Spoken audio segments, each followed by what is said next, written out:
Welcome to Mondays with Mike, Game Changers in Lacrosse, where Harlem Lacrosse CEO Mike Levin covers topics related to lacrosse, education, and youth development. Welcome to the conversation. Welcome to Mondays with Mike. I'm Mike Levin, the CEO of Harlem Lacrosse. It's our great privilege to be joined by Jeffrey Wright today, who our audience may know from his prolific acting career and likely from his most recent performance in the film American Fiction, which earned him an Academy Award nomination for Best Actor. And we at Harlem Lacrosse also know Jeffrey for delivering what I will describe as a poetic address at our annual benefit in November back in New York, and for being a lacrosse player at St. Albans and Amherst College, a champion for the sport in general, and a supporter of Harlem Lacrosse. So thank you for being here, Jeffrey, and welcome. No, thanks, Mike. I'm glad to be with you. Poetic. I'll take it. You know, really, it struck me. I watched it several times since, and you hit on a lot of things that I think not unlike the film American Fiction, or sort of a more nuanced look at the work that we're doing, and especially as it relates to equity in our sport. And that's part of what I wanted to talk about today, is to get your perspective on that. And so I thought we might start by just, for those who weren't in the room or able to see the address, if you could share a little bit of your background about how you came to be a lacrosse player at St. Albans and at Amherst. Sure. I started playing lacrosse, I guess it was 1976. So, 3-4 years ago. It was my first year at St. Albans in Washington, D.C. I grew up in Southeast Washington, D.C., on the other side of town from the Washington Cathedral Close, where the school is situated.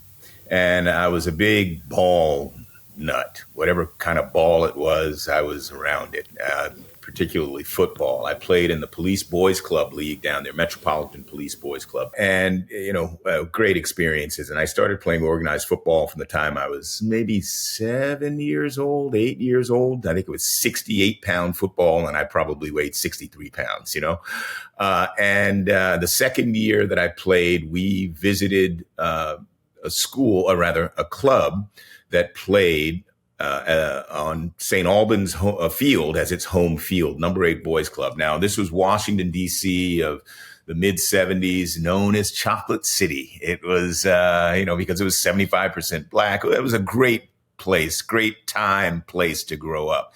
It was political. It had this rich cultural reservoir built into it. And it was just a fascinating, city, smart city. And it was this, it was an amalgam of many things. Anyway, we went across town, and we were an under-resourced club. You had to give your helmet up to the guy who was playing at the heavier team, the older team, at the end of the game, because we didn't have enough helmets to go around for everyone. We used to practice on a little triangle median off of New York Avenue in Northeast DC. And with, no equipment, and it was barely enough room to fit us all. And, it was pretty rough. It was rough. And this particular team that I played on, we were awful. We didn't score a single point the entire year, lost every game. It was a brutal first experience for me in team sports. And one day we got on the bus and went up to St. Albans to play one of the few clubs. I think it was maybe 2 other clubs that actually had white guys playing on the team. So we go up there, because this was in Northwest DC, as I said, the more affluent section of DC. We go up there to play. And we get off the bus and we look at this field, and it's lush green grass, and it's, in the shadow of this Gothic cathedral, this I had never seen before in my life, so close. I was like, whoa, what is this? We played the game. Of course, we lost. And then after the game, I said to my mom, what's this place? She said, that's St. Albans School. And I said to her, I want to be here. I want to be in this place. And she said, well, okay, apply to the school, which I did. And she said to me, if it's good enough for the Kennedys, it's good enough for you. I applied. I got in. I was a very good student. I was reasonably smart. I was pretty confident. I got in. And the next year, of course, I started playing football that fall, my sixth grade year. And the football coach for the sixth grade A form was named Jim Clark. He was the varsity lacrosse coach. And he said, "Jeff Wright, you should play lacrosse in the spring." And I said, okay, I'll give it a try. And so I did. I played midfield, and that was the beginning of my my experience with the game. I also played baseball that same year with a club team that the school had. So after lacrosse practice, I would go play baseball. I did that sixth and seventh grade until I finally quit baseball in eighth grade, much to the disappointment of my baseball coaches, who kind of never forgave me. I played third base. Pretty good. And, they were not fans of mine after that, but I left to play lacrosse. I was just enthralled by the game, almost immediately, just by every aspect of the game, the history of the game, which I began to study.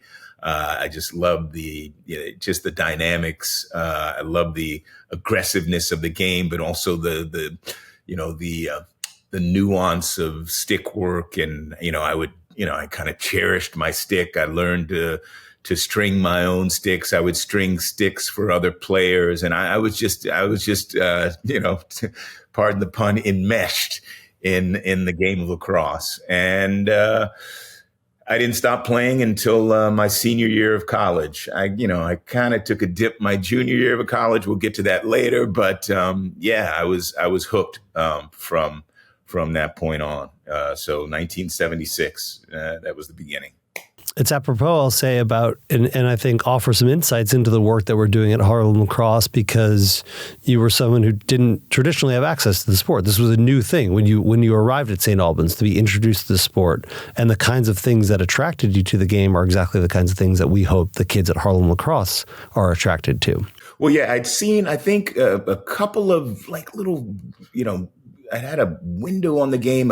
Occasionally you'd get something on television, like Wide World of Sports. You'd get something, or there was another game that I was kind of intrigued by, which was hurling, the Irish game, which has some similar, has some overlaps to lacrosse. I used to love, occasionally again on Wide World of Sports, you see that. I was like, whoa, man, this is so cool. So anyway, yeah, I did not have access to it beyond, those kind of minor windows. And it was because of my having, really the privilege of attending St. Albans, and having access to the academic and social opportunities that were made available there. That was how I found access to the game, because particularly at that time, it was almost exclusively, a prep school game.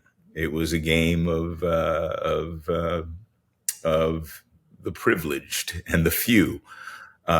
What's been so exciting for me, as I've these many years have passed, and obviously my kind of obsession with the game is not what it once was, but as I become more aware of what's been happening through groups like your own, like Harlem Lacrosse, I mean, gosh, the expansion of the game is just so exciting to have witnessed. And I guess as well, because I've stepped back, and now I've stepped back in the last few years to see this massive evolution in terms of accessibility to the game and interest in the game.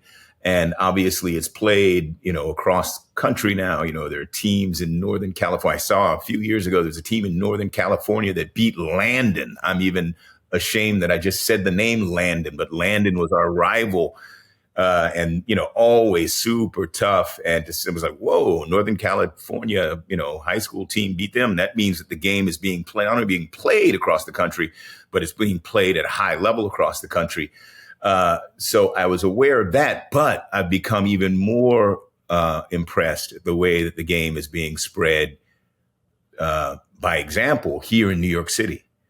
So I got kids in Harlem playing, kids in Brooklyn I see playing. I live near Bishop Laughlin School. I see these young Black kids out there running around with sticks all the time. The Bronx Lacrosse Club. when I was playing the game, I was an anomaly, you know, in terms of demographics. That was what it was. I understood why it was. I understood that, you know, I was inhabiting a place in that school that was relatively rare. And so, you know, my access to the game was relatively rare. But man, I mean, we probably on our team at St. Albans had more, you know, black players than any other team that we played against. And most teams had none. And okay, there were implications to that, but not relative to performance on the field. So now, you know, when I go out to this street lacrosse event, you know, as we did a few weeks ago and did earlier or late last fall, oh man, my mind was blown. It was so beautiful to see all of these kids, young kids of color in New York City, just throwing that ball around and loving it. Just that. It had nothing to do with, you know, it was that alone was what touched me, that the game had spread and that these kids were experiencing something and enjoying it that they simply didn't have access to many, you know, not too long ago. And the game is a great game. I loved the game, still love the game. I don't play it as much as I used to. But the benefits that come not simply from being a part of the game in and of itself, teamwork, tenacity, all of those things that come from team sports. But beyond that, with this game, the ways in which it opens the doors of opportunity from an academic perspective, and then beyond the, you know, the academic life of a student is pretty unique. And so that these kids are placing themselves in a position to enjoy those privileges, it's just super exciting. And again, going back to why I admire what you're doing at Harlem Lacrosse, it's not just about the game. It's also about academic mentorship and all of these things that allow young people to place themselves in positions of self-determination. It's really exciting stuff for me to see. Again, given, you know, my understanding of the origins of the game. Yeah, and me as well. You know, I think I'll have a similar experience to what you described with street lacrosse, where I'll be standing in Compton, California, or Dorchester, Massachusetts, or West Baltimore, just watching a Harlem Lacrosse practice, saying, "This is really beautiful." You know, this is really beautiful that people from this community are getting benefit from the game in the same way that I did, and also, it just enriches the experience for every member of the lacrosse community. And I think, as you said, it's an exciting time, because I think we are on the verge of really like accelerating that type of access to the sport. And in your speech, you also, you know, you referenced Anthony Jack and the Privileged Poor and talked a bit about accessing, you know, we very much see lacrosse as a way to access opportunity. You know, there are institutions that are gateways to opportunity, like St. Albans or Amherst or corporations or the Academy of Motion Pictures, you know, that lacrosse can be a gateway to access those opportunities. But you talked very eloquently about not just being there, but being in a position to succeed, and how the sport can play a role in that. So I'd love to hear your point of view on that. Like, how did lacrosse help put you in a position to be successful in those places? And what do you see as kind of the role of the sport in that way? Well, again, beyond the lessons learned on the field, which are not unlike lessons learned in any team sport. Beyond those, lacrosse, for whatever reasons, for several reasons, has a type of mystique, particularly at these schools, particularly if it's played well. We, at Amherst, we were very good. And we were kind of, we were surprisingly good. My freshman year, we were just stacked. Our freshman class came in and really helped, elevate the play of the team. And we added to the natural mystique of the game. And we added to its kind of social position at the school. And we benefited from it. So, it's an exciting game. It's more exciting than baseball. So when the spring came around, because we played well and we were winning and we were a bunch of kind of, how should we say? We were in some ways kind of bohemian bon vivants. We were an interesting group. And we were kind of self-propelled. Our coach was the defensive coordinator of the football team who had never really played lacrosse before. And we were just, we just took it on our shoulders and we made success happen. We gained a type of like social respect around campus, and, we were kind of a thing. And what that afforded all of us, including myself, was a type of standing and an acceptance on campus. For me, I was known kind of, primarily after that first year as, Jeff Wright, he's a lacrosse player.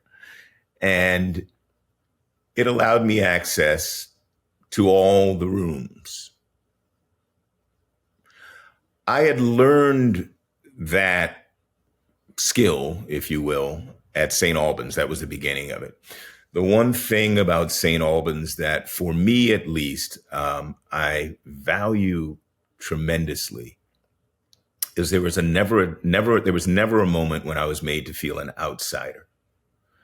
From the time I walked into that school, 10 years old, after having been accepted, I was a St. Albans boy. In my mind, there were others who had maybe more difficult transition. And there was a transition. It was a new climate. There were new behavioral codes. There was new dialect. There were things that I had to process. So I was a scholarship kid. I was a part of what was called the RISC program. It's now called the Skip Grant program, named after Mr. Grant, who, incredible man, just a rock, who was also cross-country coach and swimming coach and mentor to those of us who were part of that program. Not all of us were Black, but all of us needed some assistance with paying the tuition. My mom was a lawyer for the government, but a single parent. I was raised by my mother and my aunt. My aunt was a supervisory nurse at DC General Hospital, so they were both, federal employees. So, they were, we needed some help with the tuition, and we got it. But my point being, from the moment I stepped into that school, despite that, it was different for some others, but the moment I stepped into that school, I felt accepted. In fact, I remember the first day that I showed up on campus. I lived all the way across town, and my mom was driving me to school. I'm 10 years old. I walk in the door, first day that fall of 76, and I was maybe 5 minutes late. And I walked into the door of my class, and as I opened the door, all the other boys were there. They all stood up as I walked through the threshold. Mr. Bernard, the master, our teacher that year, asked them to do that. That was my first interaction with my fellow students. So immediately, I felt that I belonged, as I had suspected when I first saw it. That's a big deal, right? So that said, I went through a process of learning to wear that belonging comfortably. And that's a challenge for some students who come from, outside of those circles. And it takes time. It can be an inhibitor to success if that challenge isn't well met. But over time, I like to think I wore it well. So by the time I got to Amherst, I was familiar. And then the added benefit of being a lacrosse player, just, as I said, opened the doors to all the rooms for me. Mike's conversation with Jeffrey Wright continues in part 2. Be sure to catch it. Thanks for tuning in to Mondays with Mike, Game Changers in Lacrosse. We release new episodes monthly on all major streaming platforms. Subscribe to our YouTube channel to catch the video versions. You can find us at youtube.com/Harlem Lacrosse. To learn more about the transformative work we do, visit us at harlemlacrosse.org. See you on the field.